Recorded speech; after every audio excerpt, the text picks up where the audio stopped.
welcome or welcome back to my channel. My name is Mathilde and I'm coming to you with another video today. It's gonna be 5 ways to lower your cortisol levels, aka stress hormone. So when your cortisol levels are high, it means that basically your body is stressed and inflamed all the time. It cannot relax, and it's obviously not good to have high cortisol levels all the time, and it's super important to know how to relax your body to make it feel like safe. So yeah, here are the few tips that I'm coming to you with today. So the first tip is to add low intensity exercise. I talked about it a little bit, but I'm obsessed with Pilates at the moment. I really love it.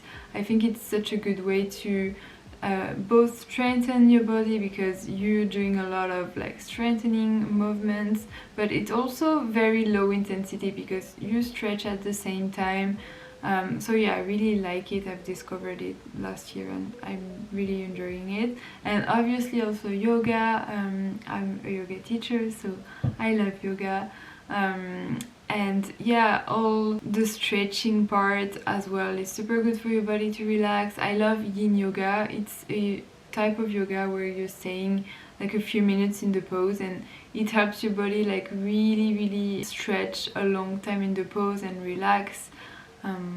So yeah, very important. The second tip is to eat mainly whole foods. That means non-processed food, not transformed, and that's very important to lower your cortisol levels because when you're adding into your body foods that are already very processed, it can lead to more inflammation, and that's what we want to lower and focus on. So yeah, eating mainly whole foods is super important. And if you're hesitating on what to buy, what not to buy, my advice would be like sticking to the basics, like to the things that someone from like 50 years ago would recognize. Like for example, your great-grandmother, like would she recognize this bag of chips that you're buying? Like maybe she would, but like someone even older than that, would them recognize it, you know? So yeah, sticking to very basic things like fruits, vegetables, grains, nuts,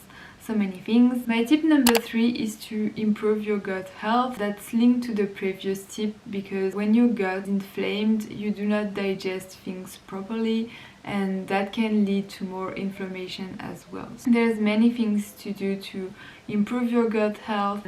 For example, hydration, like drinking lots of water, having greens into your diet. You know, when you're taking antibiotics, then it kills all the bacteria in your body. So yeah, that's good to replenish this bacteria and take probiotics. Also eating prebiotic foods, like for example sweet potatoes, bananas, they're very good for that as well. My tip number 4 is to breathe deeply from your belly, and basically any activity that is gonna distress your nervous system. So I usually do that when I put my legs up the wall. That's a tip that I've mentioned before, but I love putting my legs up the wall, placing my hands on my stomach, like my belly, and really taking deep breath. It helps to really distress, to relax my body, and also paired with the legs up the wall thing, I think it works even better. Sometimes I put a meditation at the same time, sometimes I just listen to a calming music, but even meditating is so important. Like breathing through yoga is also very important. So any activity that is gonna help you breathe deeply from your belly is gonna be super helpful for lowering your cortisol levels. And the final tip is to spend time outside in nature. Nature is so important, and we don't spend that much time in it because most of us during the day we're at our desk, we're not spending that much time outside standing, but nature is like so calming, so grounding, and same, it helps you like really relax and look at the bigger picture and not focus on like the stressors that you have in your everyday life. So if you can schedule a bit of time in nature every single day, that doesn't have to be super long, you can just like go around the block, that can be super helpful.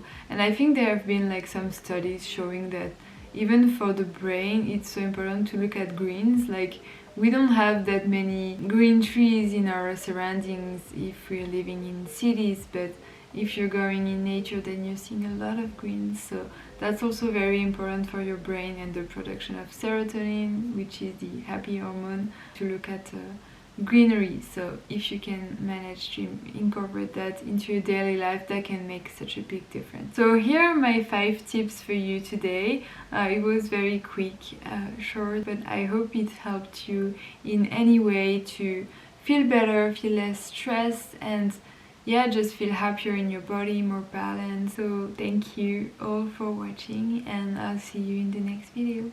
Bye bye.